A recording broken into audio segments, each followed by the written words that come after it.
Amados irmãos e irmãs, para este domingo nós temos uma palavra que está escrito em Lucas, no capítulo 22, no versículo 17 e 18, e que diz assim: E tomando o cálice e havendo dado graças, disse: Tomai e reparti-o entre vós, porque vos digo que já não beberei do fruto da vide, até que venha o reino de Deus. Até aqui.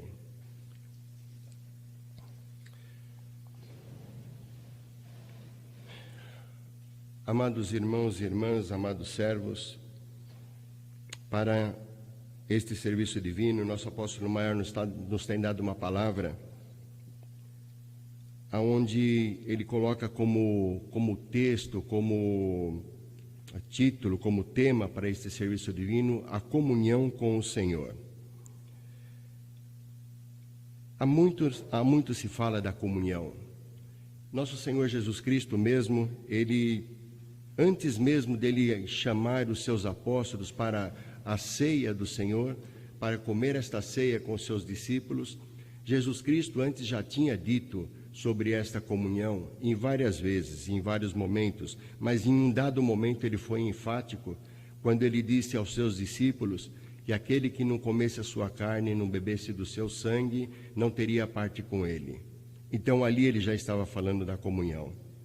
E muitos daqueles que o seguiam não reconheceu esta fala, achou absurda a fala, se escandalizaram com ela e partiram, e foram embora, não participaram da comunhão com o Senhor.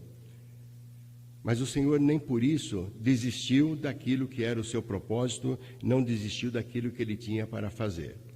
Ele continuou o seu trabalho junto com os 12 apóstolos para poder continuar a levar o Evangelho e seguir o trabalho na obra, para poder então levar a salvação para todos. Ele já, no decorrer do tempo, ele já tinha comunhão no dia a dia com os seus discípulos. Mas quando ele pede para preparar aquela Páscoa, que ele desejaria comer aquela Páscoa, que seria a última Páscoa, que ele comeria com os seus discípulos ou com os seus apóstolos, então havia um propósito especial ali, para reforçar esta comunhão entre os seus apóstolos, para que eles pudessem também estar fortalecidos por aquilo que haveria de vir, por aquilo que haveria de acontecer no decorrer do tempo. Ele sabia que os seus discípulos também seriam perseguidos, e eles precisariam ter uma força para poder vencer esta perseguição, porque havia um trabalho a ser continuado. Não é porque Cristo foi crucificado que então aquelas pessoas que o crucificaram conseguiram e tiveram êxito em terminar com o trabalho de nosso Senhor Jesus Cristo. Não houve esse êxito. Ele teve a vitória, e isso é válida para nós até os dias de hoje.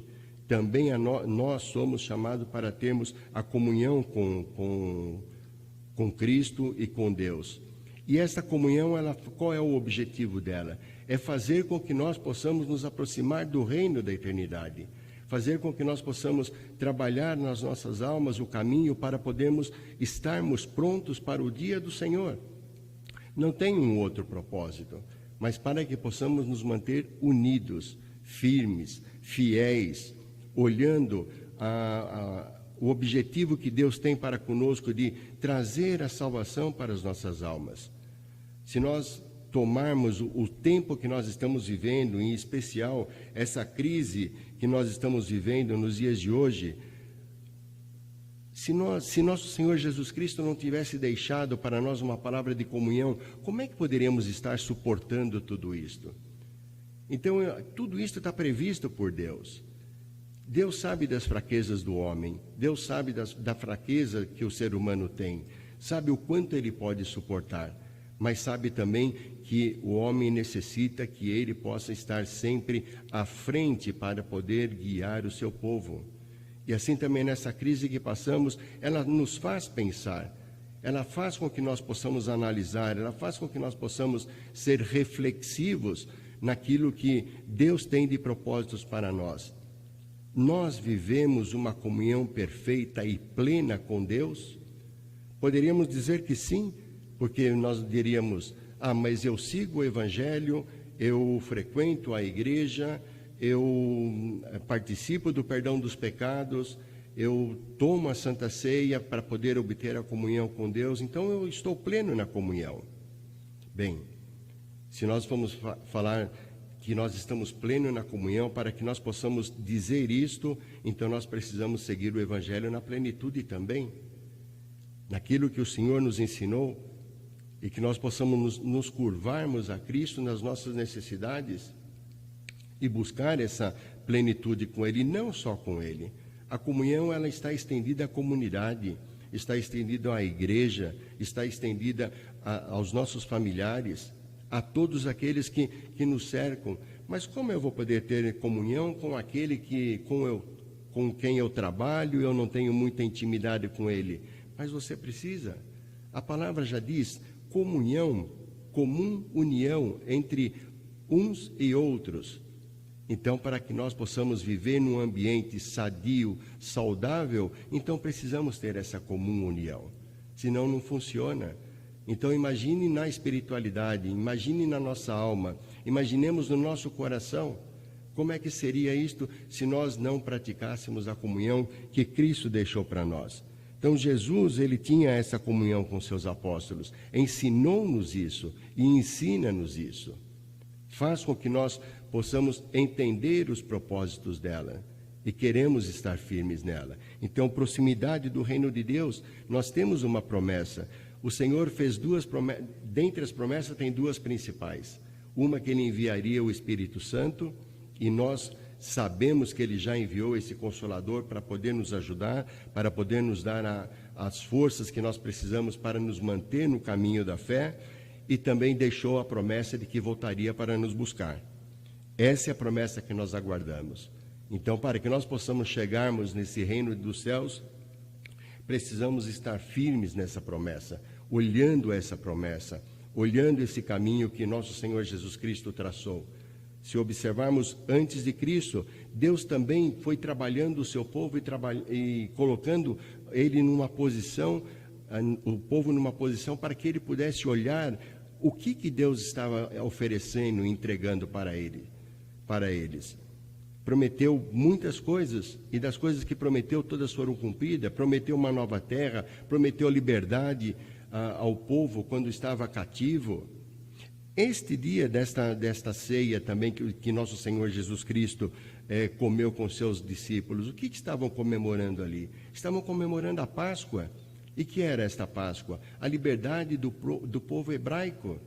Então, Deus, em todos os momentos da vida, foi trabalhando o seu povo para que ele pudesse se redimir, para que pudesse sair daquela condição pecaminosa, para poder, então, ter a condição de buscar e ter o reino de Deus. Para nós também não é diferente. Deus está dando a mesma oportunidade que deu naquele tempo. Hoje, basta com que nós olhemos como é que Deus trabalha conosco, qual é a forma com que Ele trabalha conosco, qual é a forma com que Ele entra dentro do nosso coração. Então, podemos colocar um parênteses aqui. Como é que eu estou deixando Deus entrar dentro do meu coração? Eu sou aquela pessoa que só estou de acordo com aquilo que é o meu pensamento, eu ter as críticas e eu não me submeter a ensinamentos? Ou eu sou aquela pessoa que quando me dizem, olha, isso não está bom, isso precisa mudar, então eu aceitar e entender que aquilo também foi um presságio, algo que Deus também colocou dentro do meu coração. E não podemos falar nisso tão somente na ordem espiritual, é na nossa ordem material, é no nosso dia a dia. Precisamos fazer sempre esse questionamento, porque isso gera, quando nós fazemos a autocrítica e entendemos aonde que estamos errando, então isso gera que nós possamos também voltar a ter a comunhão, a amizade e dispor do amor para poder colocar no coração de cada um. Queremos este reino, queremos atuar neste reino, queremos fazer parte do perdão. Nosso Senhor Jesus Cristo, quando estava sobre a cruz, Ele não foi aquele vingativo que disse para que Deus pudesse castigar aqueles que estavam pregando ele na cruz. Ele teve clemência. Então, isso também é um sinal da comunhão que ele tinha para com aqueles que estavam crucificando ele, matando o Filho de Deus. Então, nós também precisamos estar atentos a isso, amados. Quando falamos de comunhão, falamos do corpo e o sangue de nosso Senhor Jesus Cristo. Quando temos por sobre o altar, temos uma taça, um cálice, aonde está ali as hóstias.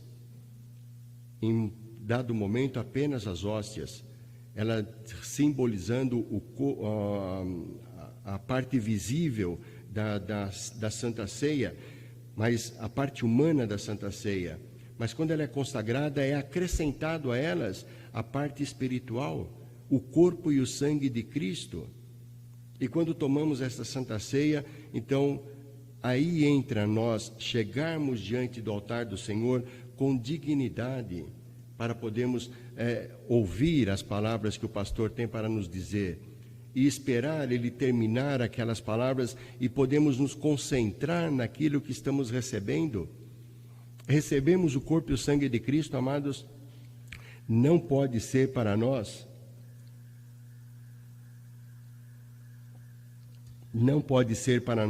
algo corriqueiro, está longe disso. Em cada serviço divino temos a oportunidade, salvo nesse momento que por uma situação específica precisamos estar recluso, mas todas as vezes que nos achegamos diante do altar do Senhor, em algum momento tudo isso vai passar e vamos ter a oportunidade novamente de nos achegarmos aqui. Também a reflexão nesse momento: quanto a Santa Ceia me faz falta, quanto eu estar tomando do corpo e do sangue de Cristo me faz falta, porque isso nos renova. Então, quando nos chegamos diante do altar do Senhor, fazê-lo com dignidade. Isso significa nós sabermos o que estamos buscando, querermos aquilo de todo o nosso coração, queremos que o Senhor nos dá o corpo e o sangue dele. Quando Jesus fez a sua ceia com os seus discípulos, ele não simplesmente consagrou um pedaço de pão e um cálice de vinho e cada um tomasse de qualquer forma. A comunhão se estabeleceu porque ele deu o cálice na mão de cada um dos seus discípulos e fez com que cada um deles pegasse esse cálice na mão. E ali formou-se o elo da comunhão, um forte elo da comunhão. Amados, tudo isto tem a ver com nós nos dias de hoje. Não temos simbolicamente um cálice de vinho para tomar ou um pedaço de pão para comer, para dividir em vários pedaços, mas está simbolizado na Santa Ceia, na hóstia consagrada, e ela ali então é colocada o corpo e o sangue de Cristo naquelas hóstias. Então recebemos um pedaço do corpo de Cristo, recebemos um pouco do seu sangue, e isso para fazer a comunhão. Então voltamos no começo, quando Cristo disse: aquele que não come do meu corpo e não bebe do meu sangue não tem parte comigo. Nós queremos ter parte com Cristo, nós necessitamos de ter parte com Cristo, porque nós necessitamos de estarmos firmes, olhando para a meta que o Senhor tem colocado para nós. Esse é o nosso objetivo, repartir a comunhão com outros. O Senhor deu essa possibilidade e deu aos apóstolos o envio, o encargo de levar esta comunhão, levar esta ceia a todos aqueles que têm o desejo. E claro, como os apóstolos nem naquele tempo e nem no tempo de hoje conseguem atender a todos, ele então divide essa tarefa com os ministérios pastorais, para que possam também distribuir esta comunhão, distribuir esta ceia, além da palavra. Então temos um trabalho nas nossas mãos, não indicado por homens, isto nós precisamos estar bem claro, mas indicado por Deus, indicado por nosso Senhor Jesus Cristo. Não foi à toa que ele fez esta ceia com os seus discípulos. Não foi à toa que ele reuniu os seus discípulos ali para poderem, então, formar um elo forte, indissolúvel, para que pudessem, então, seguir o trabalho adiante. E nós também fazemos da mesma forma. Nós também temos um trabalho, nós viemos à casa do Senhor, recebemos a ceia, recebemos a palavra, recebemos o perdão dos pecados e recebemos o corpo e o sangue de Cristo.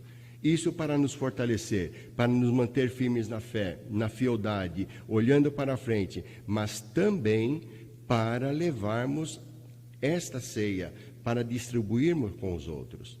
Sejam com os irmãos da congregação que por muito não estão, ou seja por aqueles que vamos dar um novo testemunho. O nosso objetivo é este, o nosso trabalho é este, é dar um novo testemunho, é levar a palavra do Senhor a todos aqueles que a querem, a que a desejam, que estão necessitados. Então temos um trabalho para fazer, temos para repartir esta comunhão por meio da Santa Ceia. Esta vida que Cristo nos tem dado, essa vida espiritual que Cristo nos tem dado, que Deus nos tem dado em oportunidade, ela está dada e oferecida para todos. A salvação que Deus colocou não é para alguns homens, não é para algumas pessoas. Ela está aberta a todos. Ela está aberta a todos aqueles que queiram aceitar e entender o Evangelho que Deus deixou através de nosso Senhor Jesus Cristo. Então, todos aqueles que querem tomar dessa ceia podem fazê-lo, desde que assumam uma responsabilidade perante Deus de poder, então, receber, de dizer que vai seguir o seu caminho e querer seguir o seu caminho, para que nós possamos chegar todos juntos nessa eternidade. Essa eternidade, amados, como é que faz? Qual é o objetivo? Como que nós trabalhamos para que nós possamos chegar nessa eternidade com Deus? Há um trono já preparado. No serviço divino em São Paulo, o apóstolo maior nos disse: o trono de graça já está preparado por nosso Senhor Jesus Cristo. O trono que ele disse: vou preparar lugar. Então ele já está preparado. Então, para que nós possamos alcançar este trono, esta meta, estarmos nesse lugar, qual é o nosso objetivo? Crescermos na fé ou entendermos que nós temos o mérito para podermos chegar e tomar este trono? Por que teríamos o mérito? Porque cumprimos com o Evangelho? Porque frequentamos a igreja todos os dias? Ou todos os domingos, ou em todos os momentos que ela está aberta para um serviço divino? Porque nós trabalhamos de uma forma ou de outra dentro da igreja do Senhor, dentro da obra do Senhor? Qual é o nosso mérito? Não há mérito. Simplesmente não há mérito. O que Deus nos tem dado é a possibilidade de nós termos fé e reconhecimento. Voltando então atrás, nós podemos dizer, bom, por que temos que fazer tudo desta forma? Porque nós perdemos isto. Um dia o Senhor nos criou o homem à sua imagem e semelhança e lhe deu um jardim para habitar. E nós perdemos isso. Então, por que hoje nós falaríamos, bom, eu tenho feito tudo direitinho, então eu tenho méritos para poder chegar na eternidade com o Senhor? Não é desta forma que funciona. Em Marcos, no capítulo 10, no versículo 17,